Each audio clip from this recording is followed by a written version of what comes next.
Всем привет! Вы на канале Diva Bags, и это канал о вязании крючком.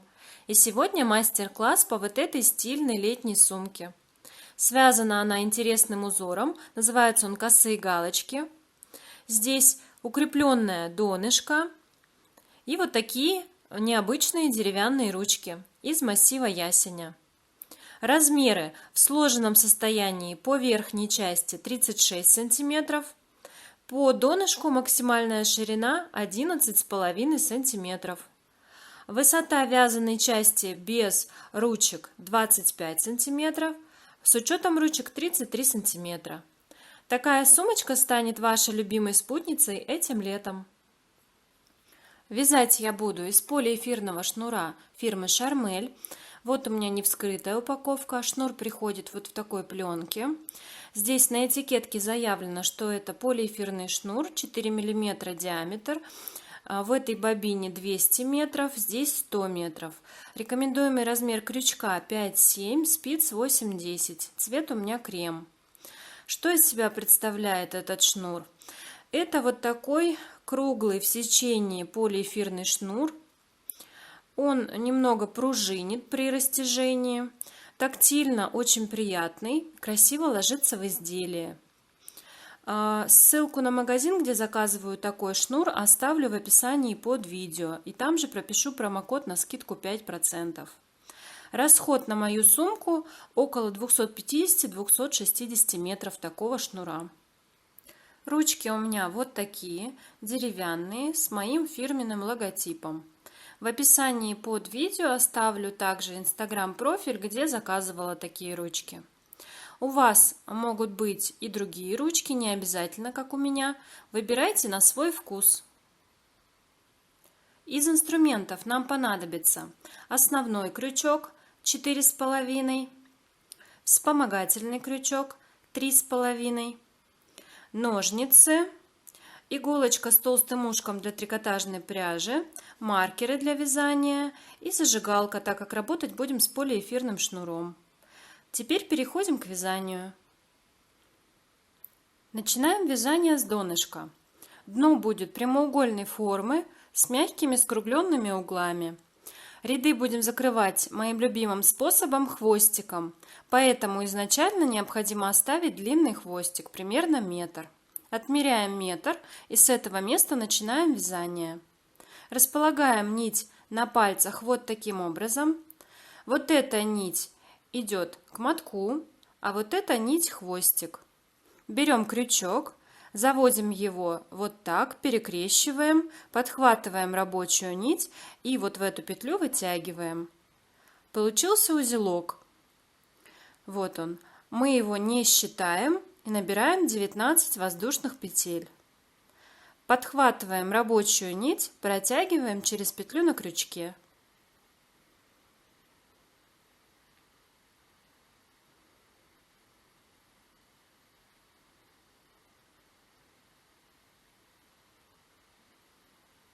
Вот косичка из 19 воздушных петель. Теперь провязываем еще одну 20-ю петлю подъема и переходим к вязанию первого ряда. Начинаем со второй косички от крючка. Вставляем крючок под верхнюю дужку косички и под заднюю перемычку. Вот так. Подхватываем рабочую нить, вытягиваем петлю, провязываем 2 петли на крючке.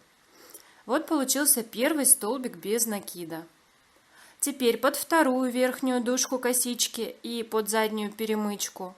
Вот они. Подхватываем рабочую нить и провязываем второй столбик без накида. Готово. Дальше до конца цепочки из воздушных петель аналогично провязываем все столбики.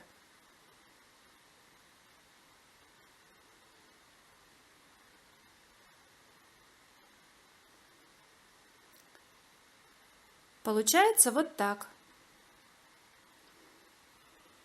Я провязала 19 столбиков до узелка, и теперь этот узелок распускаю.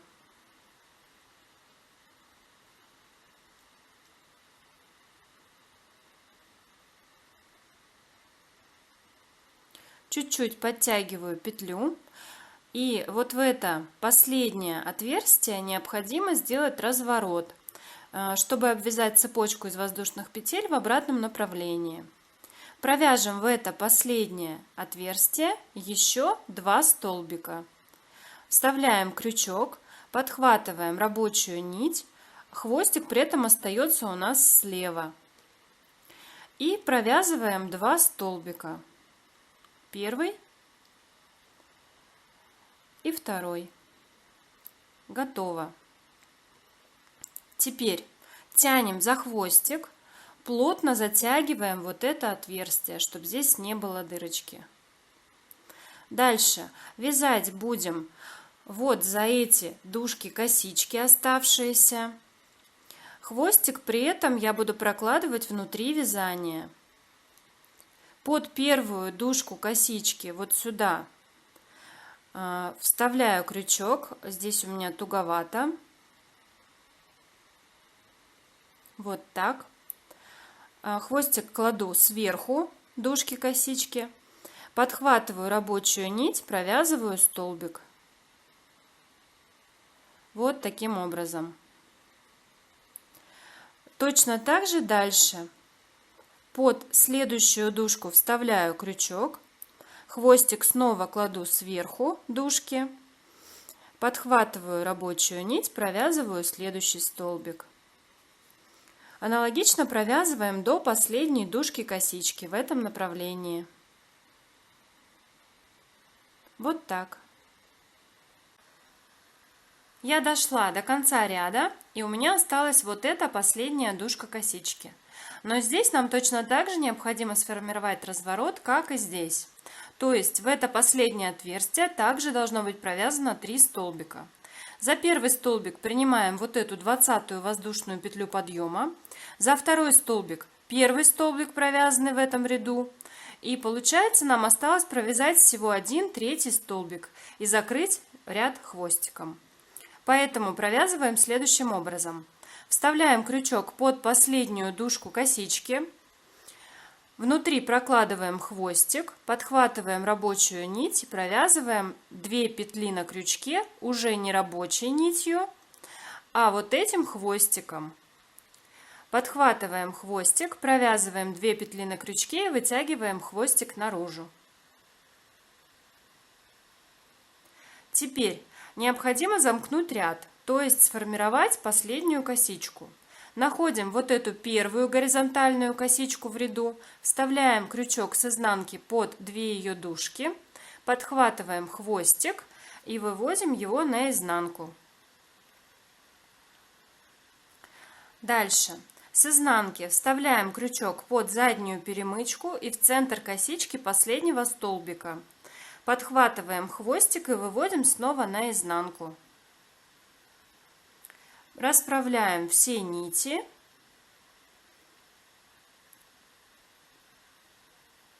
Вот так. Ряд закрыт. Теперь расскажу, где будем провязывать прибавки. Вот разворот с этой стороны, 3 столбика разворота. И в 2 крайних столбика я повесила маркеры. Сюда мы будем провязывать во втором ряду в каждый столбик с маркером по 3 столбика.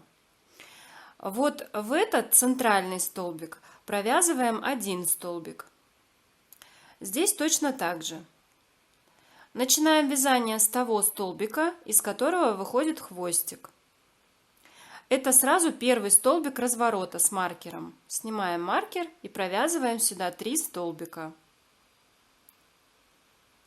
Первый столбик, второй столбик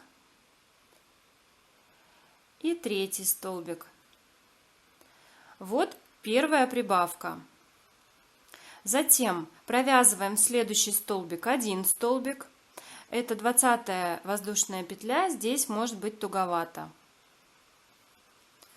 Провязали. Дальше. Вторая прибавка в столбик с маркером. Точно так же провязываем 3 столбика. Первый столбик, второй столбик и третий столбик. Вот получился разворот с этой стороны. Теперь До следующего разворота мы провязываем по одному столбику в каждый столбик предыдущего ряда, то есть 17 столбиков всего. Дальше второй разворот. В крайние столбики разворота снова провязываем по 3 столбика, как и здесь, а в центральный столбик провязываем 1 столбик. И до конца ряда провязываем одиночные столбики, 17 штук. На примере второго ряда еще раз покажу, как мы будем закрывать хвостиком все последующие ряды донышка. Вот я довязала до последнего столбика, вставляю крючок в раскол столбика, подхватываю рабочую нить, вывожу петлю. Но вот эти 2 петли на крючке уже буду провязывать не рабочей нитью, идущей от мотка, а вот этой нитью хвостиком. Подхватываю хвостик, провожу его через 2 петли на крючке и вытягиваю наружу. Вот так. Теперь необходимо сформировать последнюю косичку. Для этого находим первую горизонтальную косичку, вот эту, вставляем крючок с изнанки под 2 ее дужки, подхватываем хвостик, выводим его на изнанку. И теперь с изнанки вставляем крючок под заднюю перемычку и в центр косички последнего столбика, снова подхватываем хвостик, уводим на изнанку. Теперь расправляем и подтягиваем все нити. Вот так у нас закрыт ряд. Где будем провязывать прибавки в третьем ряду? Вот у нас начало и конец разворота. Начинается разворот с 3 столбиков, выходящих из одного отверстия, то есть с прибавки. И в центральный столбик из этой прибавки я вешаю маркер. Сюда, в третьем ряду, я буду провязывать снова прибавку из 3 столбиков. Дальше в этот столбик я провяжу одиночный столбик и снова вяжу прибавку. То есть 3 столбика, выходящие из одного отверстия. Снова нахожу из этих столбиков центральный, вешаю маркер. И вот таким образом вот сюда буду провязывать по 3 столбика, в остальные столбики по одному. С этой стороны точно так же. Начинаем ряд всегда с того столбика, из которого выходит хвостик. Вставляю крючок в раскол столбика, подхватываю рабочую нить, вытягиваю петлю и провязываю первый столбик. Это первый столбик до разворота. Дальше начинается разворот. Провязываем 1 столбик, затем прибавку из 3, снова 1 столбик.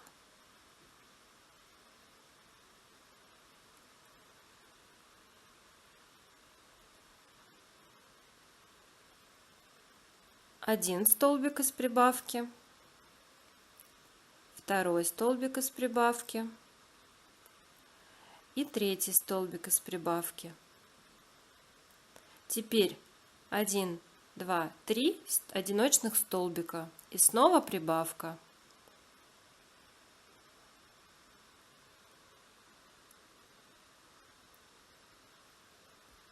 Теперь провязываем прибавку вот сюда.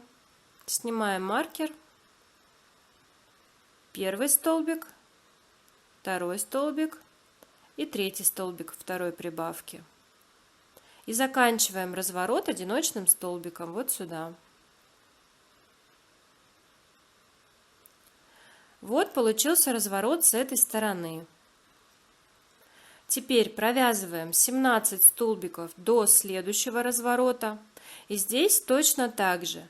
Начинаем разворот с 1 столбика, затем прибавка из 3 столбиков, дальше 1, 2, 3 столбика одиночных, вторая прибавка из 3 столбиков и последний одиночный столбик. И до конца ряда провязываем по 1 столбику в каждый столбик предыдущего ряда. Ряд закрываем хвостиком. Небольшой лайфхак.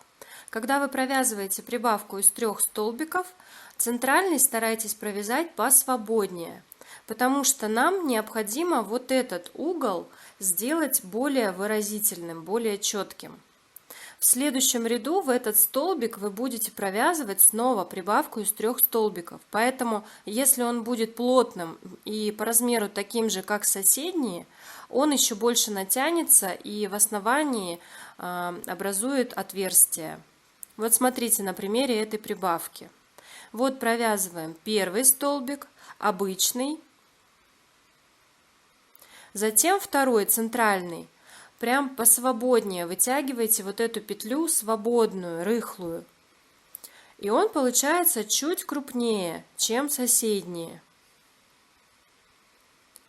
И третий столбик из прибавки, тоже обычный. Вот так. За счет этого будет формироваться более прямой угол с этой стороны и с этой стороны. На примере 4-го ряда покажу, как распределять прибавки во всех остальных рядах. Вот начинается разворот, вот он заканчивается. Ищем первую прибавку прошлого ряда. Вот она. В центральный столбик прибавки вешаем маркер. Сюда мы будем провязывать снова прибавку из 3 столбиков в новом ряду. Дальше проходим до следующей прибавки прошлого ряда. Вот она. И точно так же в центральный столбик вешаем маркер. Сюда будем провязывать 3 столбика в новом ряду. Во все остальные столбики провязываем одиночные столбики в этом развороте. Дальше до следующего разворота снова 17 столбиков по одному в каждый столбик предыдущего ряда. И следующий разворот. Вот он начинается, вот заканчивается. Снова находим первую прибавку прошлого ряда, в центральный столбик вешаем маркер, и вторую прибавку прошлого ряда, в центральный столбик вешаем маркер. Сюда провязываем по 3 столбика в новом ряду, а во все остальные по одному. Разворот заканчиваем. И провязываем до конца ряда столбики без накида в раскол по одному в каждый столбик предыдущего ряда. Ряд снова закрываем хвостиком. Так я провяжу всего 6 рядов донышка. Вот такое вязаное донышко у меня получилось после провязывания 6 рядов столбиками без накида в раскол. По размеру 25 на 10,5 сантиметров. Теперь, чтобы оно не загибалось, я его отпарю с помощью утюга в режиме пар через хлопчатобумажную ткань. И укреплю, чтобы в сумке оно хорошо держало форму, вот так не провисало. На моем канале есть подробное видео по укреплению вязаного донышка любой формы, размера и из любых материалов. Переходите по подсказке в правом верхнем углу. После укрепления своего донышка я спрятала хвостик, проложила его вот здесь внутри вязания. И теперь продолжу вязание по спирали, а не рядами. Рабочая нить у меня выходит вот здесь. Для того, чтобы максимально незаметно начать вязание стенок, я выведу ее вот сюда, в угловой столбик, то есть проложу до этого места внутри вязания. Теперь вставляю крючок под верхнюю дужку косички и заднюю перемычку, вот так. Подхватываю рабочую нить и провязываю первый столбик. Здесь смотрю, чтобы нить лежала свободно, не натянута. Теперь столбиками без накида за верхнюю дужку косички и заднюю перемычку продолжаю вязание первого ряда стенок сумки.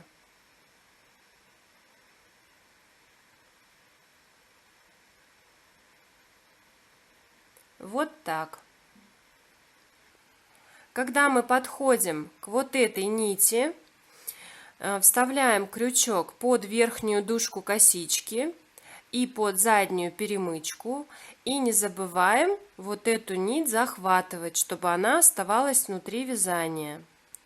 Дальше подхватываем рабочую нить и провязываем столбик. До конца этого ряда вяжем аналогично.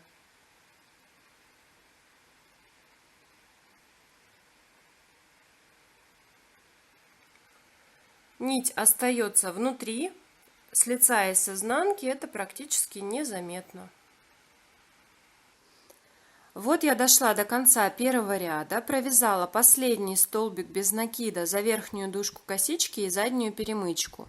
Теперь продолжим вязание основным узором, косые галочки. Вязать дальше будем по спирали, то есть ряд закрывать уже не будем. Вот под эту левую ножку столбика заводим крючок. Дальше проводим его под 2 дужки следующей косички, подхватываем рабочую нить, выводим свободную петлю. И провязываем рабочей нитью 2 петли на крючке.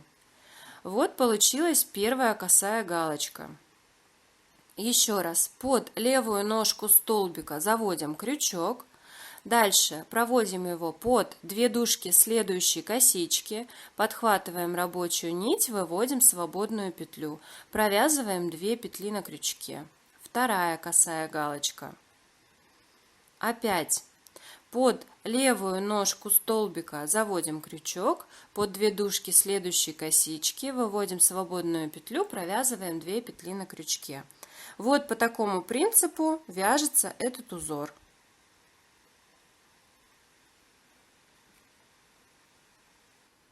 Вот так получается.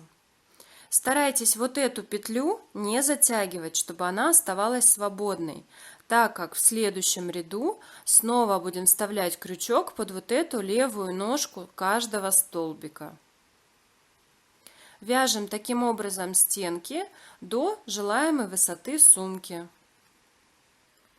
Если в процессе вязания у вас закончилась нить и необходимо присоединить нить от нового мотка, а вы не знаете, как это сделать, перейдите по подсказке в правом верхнем углу.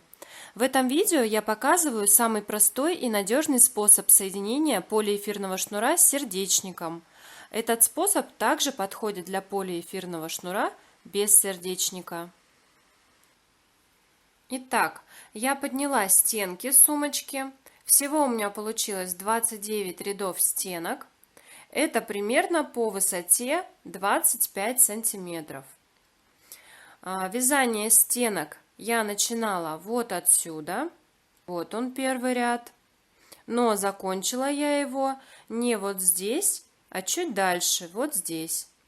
Я сложила верх сумочки пополам и нашла вот эту точку. Это перпендикуляр, поднятый из центра донышка. Вот отсюда подняла вверх и довязала до этого места. Теперь обвяжу край соединительными столбиками, чтобы придать ему большую плотность. Чтобы сделать максимально незаметный перепад по высоте, вот здесь на стыке рядов, я несколько последних столбиков провязала с плавным уменьшением по высоте, чтобы ряд свести на нет. Теперь вставляю крючок под 2 дужки следующей косички, вытягиваю петлю и провязываю через петлю на крючке. Дальше под следующую косичку снова вытягиваю петлю и провязываю через петлю на крючке, вот так. И вот такими соединительными столбиками прохожу весь ряд. Получается вот такой край. Доходим до конца обвязки. Вот мои последние 2 столбика, 2 косые галочки.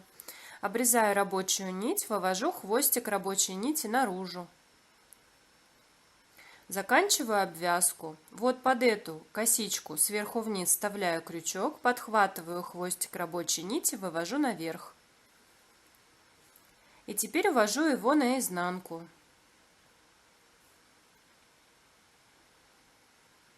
Через вот эту косичку последнего ряда и через центр последней косички обвязки.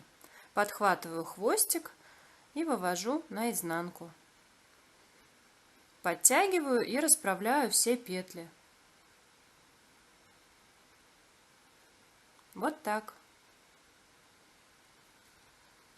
С вязанием мы закончили. Осталось закрепить ручки на готовой сумке. Вот эти места я уже нашла и отметила маркерами. Это самые крайние точки по верху в сложенном состоянии. Теперь отмечаем место ввязывания ручек. Располагаем ручку по центру. И вот у меня начало и конец ввязывания ручки по верху. По низу также я отметила маркерами. отверстие, куда я буду ввязывать ручки. Это столбики третьего ряда. Первую ручку я уже закрепила на сумке. Вот так это выглядит. Я выбрала 13 центральных отверстий для своих ручек. И затем в отверстие сделала по 3 стежка. Вот они, 3 стежка в каждое отверстие. То есть из каждого отверстия выходит 3 нити. Теперь вяжем вместе вторую ручку. Такой принцип крепления ручек я уже показывала в своем предыдущем мастер-классе. Если его не видели, перейдите по подсказке в правом верхнем углу. Только там я использовала иглу для трикотажной пряжи, вот такую. А сейчас возьму крючок меньшего размера. У меня это 3,5. Попробуйте оба инструмента и определите для себя, какой вам удобнее. Отмеряем 4 метра шнура для одной ручки и выводим с помощью крючка этот шнур вот через это отверстие. Вставляем крючок в отверстие с маркером сюда и с изнанки подхватываем шнур, выводим на лицо.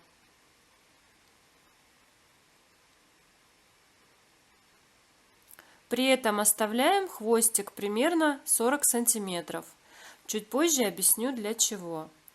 Дальше прикладываем ручку вровень с краем сумки, вот здесь.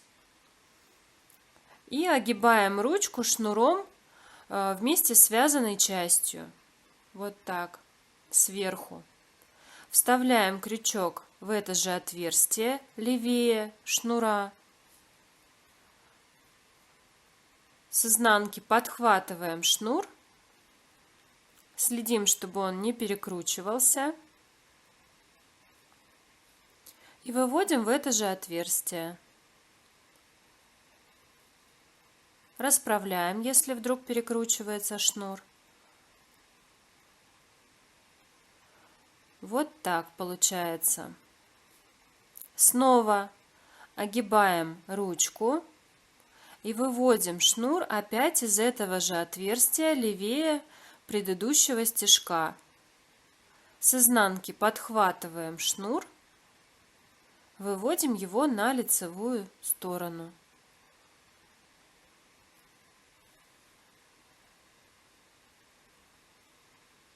Вот так. Вот третья нить, выходящая из этого отверстия.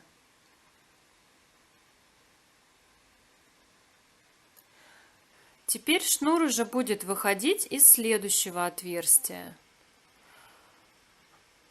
Вот это отверстие. Вставляем в него крючок с лицевой стороны.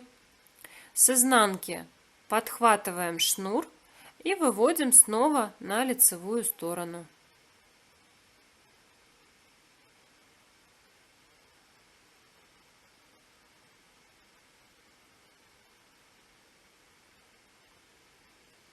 Вот так. Теперь в это отверстие снова делаем 3 стежка. Вот первая нить из него выходит. Сюда вставляем крючок левее предыдущего стежка. Вот сюда. Подхватываем шнур с изнанки и снова выводим на лицевую сторону.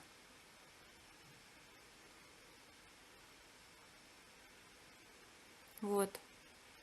И теперь еще раз выводим из этого же отверстия шнур, с изнанки подхватываем, выводим на лицо.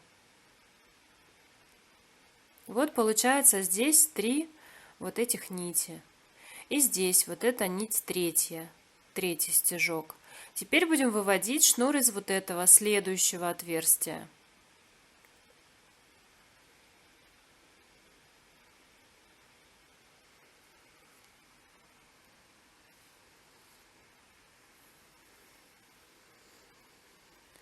Вот так получается по 3 нити в каждое отверстие. Теперь сюда снова 3 стежка. И таким образом я прохожу все 13 отверстий до маркера, включая маркер. Ручку обязательно придерживаем, чтобы она была вровень с краем. С изнанки получается вот так. Самостоятельно завершаем крепление этой ручки. Теперь объясню, для чего мы оставили в начале вот этот хвостик. Если после привязывания ручек вы видите, что ручка располагается не по центру, как здесь, вот это расстояние гораздо меньше, чем это, то необходимо просто распустить последние 3 стежка.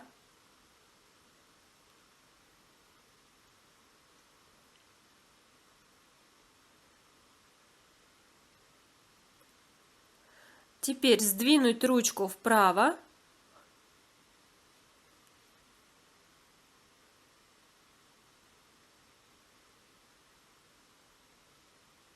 И вот в это новое отверстие сделать дополнительно 3 стежка этим хвостиком.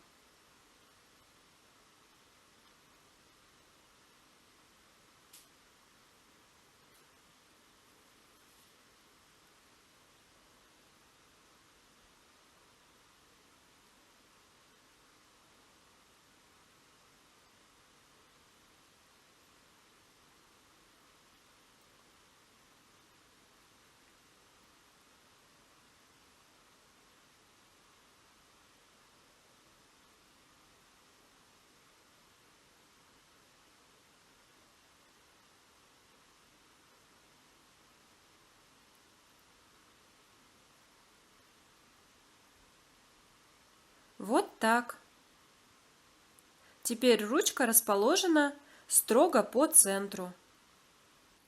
Этим и хорош данный способ. Всегда можно быстро исправить ситуацию. Вот такая красивая сумочка у меня получилась. Связана интересным узором, с плотным донышком и вот такими необычными деревянными ручками. Обязательно дополню свою сумочку подкладкой, чтобы скрыть укрепленное донышко. Если ждете видео по пошиву подкладки, отмечайтесь в комментариях. Если этот мастер-класс вам понравился, буду рада видеть ваши пальчики вверх. Подписывайтесь на мой канал, если еще не подписаны. Приятного вязания и до новых встреч!